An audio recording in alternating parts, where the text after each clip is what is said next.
Olá, meus amigos, tudo bem com vocês?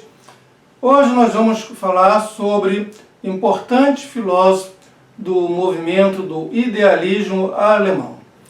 Vamos falar sobre Schleiermacher, em particular a parte da sua filosofia que aborda a hermenêutica. A hermenêutica ela ganhou destaque a partir dos trabalhos de Dilthey sobre a obra de Schleiermacher. Antes de Dilthey, o Schleiermacher era conhecido mais por sua obra sobre a religião, o sentimento religioso, a filosofia da religião. Isso tem um motivo. Os trabalhos sobre hermenêutica de Schleiermacher foram, na verdade, aulas dadas na Universidade de Halle e de Berlim entre os anos de 1805 e 1833. Nunca foram, de fato, organizadas pelo autor para publicação. É um conjunto de 9 palestras, com também notas e fragmentos e aforismos, tudo vinculado às aulas que o Schleiermacher deu naquela ocasião. Então estava muito desorganizado, bagunçado.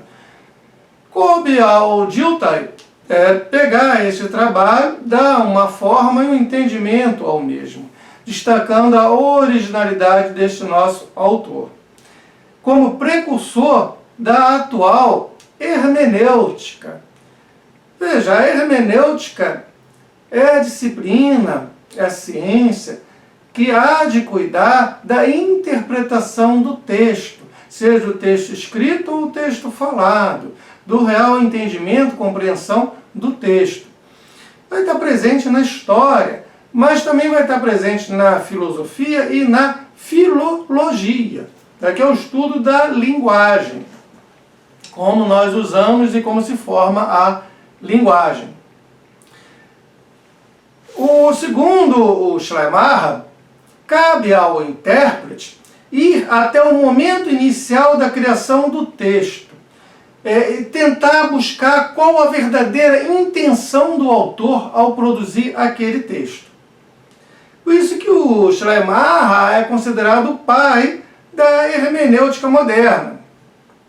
Ele, por sua vez, sofre uma influência muito forte do Kant, em particular da primeira crítica que o Kant escreve. Kant escreveu 3 críticas e vários outros trabalhos. A primeira é a crítica da razão pura, aonde é abordada uma crítica à nossa capacidade de conhecer.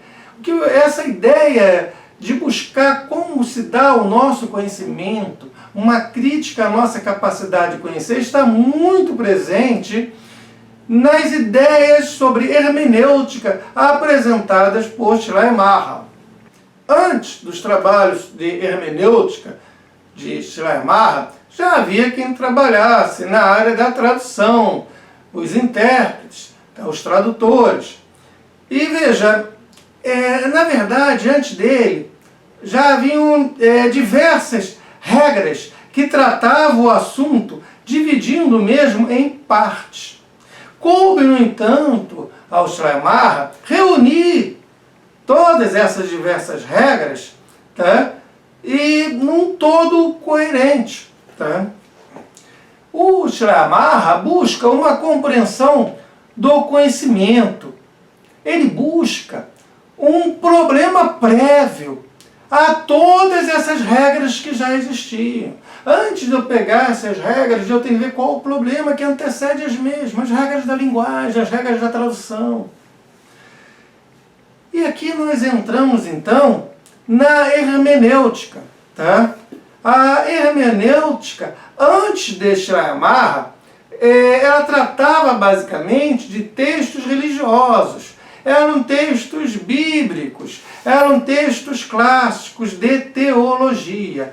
Então, se eu vou me preocupar com a hermenêutica, buscar o sentido realmente do texto, esse texto que me traz toda essa preocupação é um texto bíblico, é um texto religioso. Mas a partir de Schleiermacher, isto muda. Ele propõe uma expansão do campo da hermenêutica. ele propõe uma análise do problema da interpretação de modo universal, válido para todos os textos, todos os discursos, aberto a qualquer texto ou discurso, seja ele falado ou escrito, seja religioso ou não. E aí nós começamos a entrar em outro campo, que é o da cientificidade, que é o da filologia. Tá? Ou seja, vamos ter regras, tá, que eu possa reconhecer como parte de um campo científico, para eu, como tradutor, me debruçar sobre um determinado texto, buscando fazer uma interpretação fiel ao texto, fiel à intenção original do autor que escreveu este texto. A filologia, como falei ainda há pouco, ela busca justamente o estudo da linguagem. Como se estrutura a linguagem, como eu posso compreender a linguagem que nós usamos para escrever textos e para falar a linguagem de um povo. O Schleiermacher, ele sofre diversas influências no decorrer da sua vida, tá? No sentido da hermenêutica. Aí, em particular, a gente poderia citar as traduções que ele fez para o alemão, de parte do Novo Testamento, porque ele não traduziu a Bíblia como um todo, nem sequer o Novo Testamento como um todo. E também dos diálogos do grande filósofo Platão, em particular Leis e Sofista. Ele também não traduziu toda a obra do Platão do grego para o alemão. E há outras, claro que há outras influências fortes, tá, nesse trabalho desenvolvido de hermenêutica por parte do Schleiermacher. E aqui cabe mencionar uma coisa que é anterior ao Schleiermacher, mas está muito presente nele. De certa forma, ele resgata esta coisa, tá? Ele retoma esta coisa, dando uma nova roupagem a ela. E que coisa é essa? É o círculo hermenêutico. O círculo hermenêutico, conhecido antes de Schleiermacher, mas que este retoma, é você entender que para você compreender melhor um determinado texto, a melhor compreensão de um texto, você precisa pegar uma parte dele, por exemplo, uma frase deste texto, um pequeno parágrafo desse texto, e você precisa ver este parágrafo, ver esta frase dentro do todo. Tá? E o que é o todo? O todo é o seguinte: se eu estou trabalhando com uma frase, o todo é o parágrafo a qual aquela frase pertence. Por sua vez, também o capítulo do livro a que aquele texto pertence. E o próprio livro como um todo. Se eu estou trabalhando o diálogo Leis de Platão, que é até um diálogo grande, e eu estou analisando um determinado parágrafo ou frase dentro de Leis, eu devo ver, não só dentro daquele capítulo, mas dentro do livro Leis. E mais ainda, eu devo ver esse parágrafo ou esta frase dentro do contexto de toda a obra do autor, no caso, Platão. E até da vida e contexto histórico do Platão. Ou seja, eu vou pegar a parte e vou analisar essa parte dentro do todo. Mas, por sua vez, quando eu me deparo com a obra toda do Platão, eu preciso analisar este todo em cada parte da obra. Entendeu? Daí ser um círculo. Eu vou da parte para o todo e depois eu vou do todo para a parte. Tá? Isso para a melhor compreensão do texto. É chamado círculo hermenêutico. Vou da parte para o todo e do todo para a parte. Beleza, gente? E claro, isso transforma a hermenêutica, antes de ser uma ciência, em uma arte. Sim, gente. Olha, pensa num pintor, num escultor. Por mais que ele conheça a técnica, ele é um artista. Ele tem um talento especial. Talvez, se ensinassem para mim, tá, toda a técnica de pintura de um quadro ou de escultura, eu não conseguisse fazer uma obra como um grande artista toda a área da pintura ou da escultura, porque ele tem o que a gente chama hoje de talento, ou seja, é uma arte, não é só um mero conjunto de regras, há algo mais, há a importância de talento da pessoa que está fazendo aquela interpretação, os sentimentos, a formação desta pessoa, toda a parte subjetiva dessa pessoa que está fazendo a interpretação entra também, como se ela fosse um artista.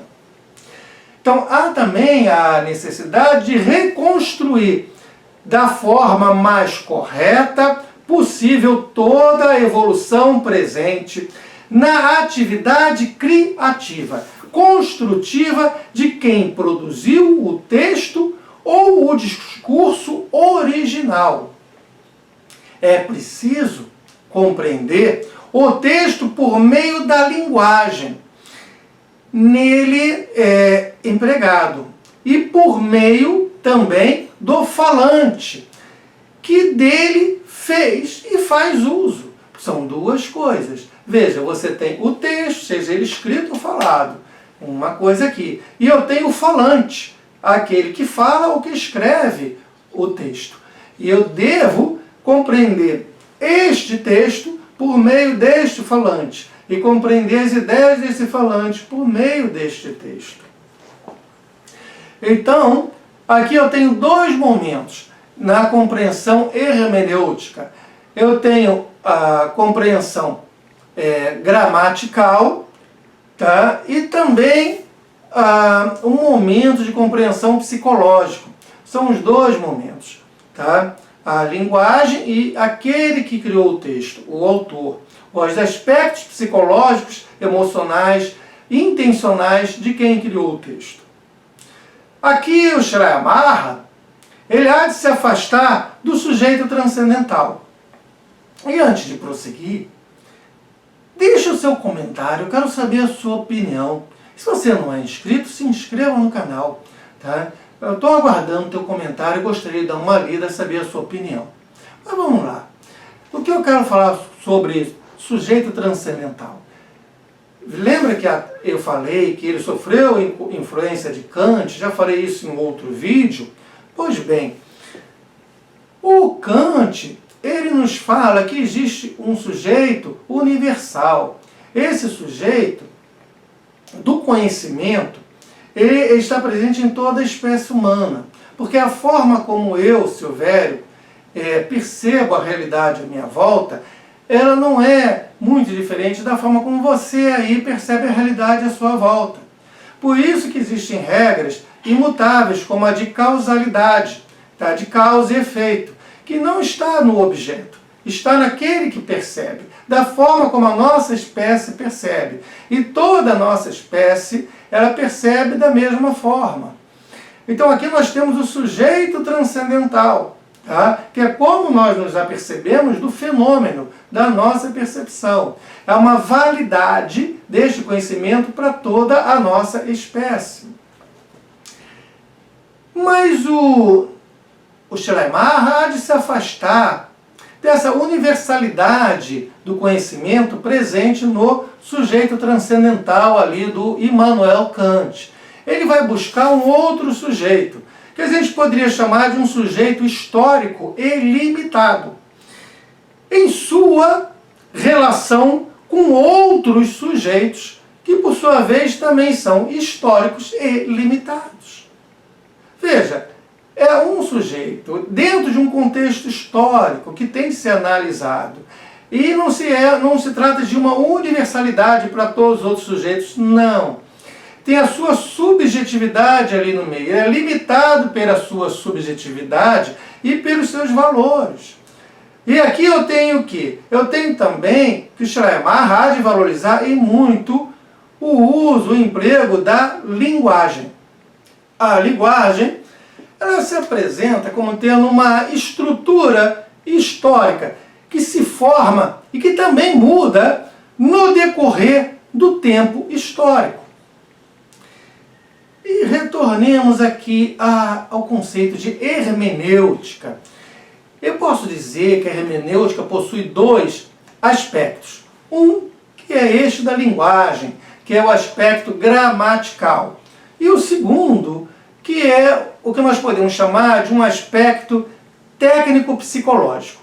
Veja, este aspecto técnico-psicológico é onde nós temos o que o Schleiermacher chamava de compreensão divinatória. Esta compreensão divinatória é o que hoje nós podemos chamar de empatia, empatia para com o autor. Por empatia para com o autor, estou dizendo que cabe ao intérprete se colocar no lugar do autor, dentro daquele tempo histórico, reconhecendo os problemas que aquele autor enfrentava, as circunstâncias de vida daquele autor quando elaborou o texto original. Então, há necessidade de desenvolver uma empatia com relação ao autor para melhor interpretar o texto, buscando o seu real significado. E aqui nós temos uma questão básica que se apresenta com uma dupla face, como se fosse uma moeda, cara e coroa, sabe? A primeira desta face, nós podemos dizer que é como é possível definir o sentido do texto ou discurso. É uma grande pergunta, veja, como eu, intérprete, como você, intérprete, você está traduzindo um texto de uma língua para outra língua, como é possível definir o sentido do texto ou do discurso? E a outra face desta mesma moeda, como é possível definir a intenção subjetiva presente no autor original daquele texto? Entendeu, gente? Então, é uma questão básica ali presente para todo intérprete, para todo tradutor, de dupla face. E isso implica na necessidade de uma dupla compreensão. Eu preciso compreender a língua, a linguagem, os aspectos gramaticais presentes na construção daquele texto. Se eu estou traduzindo do grego para o alemão, eu preciso compreender muito bem a língua grega, as regras presentes na língua grega. Mas preciso compreender a língua alemã, porque eu tenho de transformar aquele conjunto de regras em grego para o alemão, ou para a nossa língua, o português. Mas há também necessidade de compreender o falante. Ou seja, quem escreveu esse texto, qual a intenção deste texto. Então eu preciso compreender a língua, mas também preciso compreender o falante, os aspectos sociais e psicológicos presentes no autor. Aqui nós temos uma compreensão comparativa e também histórica. Qual o sentido, tá? E qual a intenção original do autor? Eu tenho de me fazer essas perguntas, eu tenho de buscar essas respostas. Qual o sentido, qual a intenção ali presente no autor que escreveu aquele texto? E para isso, gente, é preciso que o intérprete, que o tradutor, é preciso comparar com elementos históricos e também com outros escritos deste mesmo autor. Se eu estou traduzindo o livro Leis, de Platão, eu tenho de comparar este livro com outros livros que este filósofo, Platão, escreveu. Tá? Então eu tenho também de ver a história, o momento histórico em que este filósofo viveu, para tentar então compreender o sentido, o significado expresso ali naquele livro Leis, em cada passagem dele. Na hermenêutica, nós temos de compreender os verdadeiros pensamentos, sentimentos e intenções presentes aonde? No autor. Tá? Para quê? Por meio desse entendimento de qual o pensamento, sentimento, intenção presente no autor, eu buscar, tá? Entender o que buscava, o que ambicionava inicialmente comunicar. Qual era o objetivo do autor, o que ele queria comunicar por meio daquele texto. Então há necessidade de se colocar no lugar do autor, tá? Original. E por meio de quê? Da empatia, que o Schleiermacher há de chamar de compreensão divinatória. Então essa compreensão divinatória essa parte técnico-psicológica da hermenêutica, é a empatia que você precisa para pegar um texto em grego e traduzir para o português. Não basta você conhecer bem o grego e conhecer bem o português, não. É necessário uma empatia para com o autor original que escreveu o texto. Se colocar no lugar do autor. Então, o intérprete, ele precisa ter empatia e precisa ter sensibilidade emocional e também uma abordagem subjetiva quando estiver efetuando o seu trabalho de tradução, para compreender o estado emocional do autor quando produziu aquele texto. Para compreender isso, é necessário também entender o local em que aquele texto foi produzido, a comunidade onde aquele texto ganhou vida, ganhou forma. A experiência emocional que o texto busca transmitir precisa ser compreendida pelo tradutor. E aqui eu posso falar, seguindo o pensamento do Schleiermacher, em duas hermenêuticas. Sim, gente, duas. Uma que seria técnica, que está vinculada à compreensão do texto, que eu estou traduzindo. Eu preciso compreender aquele texto se eu vou traduzir do grego para o português, do grego para o alemão. Eu falo alemão aqui porque o Schleiermacher traduzia para o alemão, já que ele era alemão, não? Então, essa é a primeira, é a técnica, a compreensão do texto. Mas há uma segunda, que é crítica. Esta crítica está vinculada à exposição. Porque não basta compreender o que o autor original quis dizer com aquele texto. É preciso eu, que agora vou reescrever o texto na minha língua materna, fazer com que vocês compreendam aquilo que o autor quis dizer. Esta é a parte de exposição, não muito diferente daquilo que eu estou fazendo aqui com vocês. Estou pegando as minhas leituras, a minha compreensão da obra do Schleiermacher, tá? Então aqui uma parte técnica de compreensão minha, enquanto professor Silvério, da obra do Schleiermacher, e estou tentando, por meio do discurso oral, tá, transmitir isto para vocês. Aí entra uma abordagem crítica, porque eu estou fazendo uma exposição na medida em que eu passo essa informação para vocês. Entendeu os dois momentos? Um é o conhecimento que eu possuo do Schleiermacher. Isso é um momento, tá? É um momento de compreensão. Eu conheço, beleza, eu conheço bem Schleiermacher. Bom, tá? É o tradutor conhece bem aquela obra, aquele texto. Esse é o primeiro momento. Mas quando esse tradutor ele vai pegar aquela obra do grego e vai levar para o alemão ou vai levar para o português, então tem que ter um aspecto crítico, que é o da exposição. Ele vai ter de reescrever aquilo de modo que você, quando for ler, entenda. Ou eu aqui, enquanto professor, vou ter de reformular isso de modo, quando eu falo, você entenda o que eu aprendi sobre Schleiermacher. Entendeu os dois momentos? Um é técnico e o outro é crítico, na hermenêutica. E veja, o Schleiermacher há de nos dizer que o mesmo texto pode ter diferentes interpretações, e todas essas diferentes interpretações, desde que se baseiem nisso tudo que eu falei até aqui, na empatia que você tem de ter para com o texto, para com o autor do texto, não? Elas são válidas.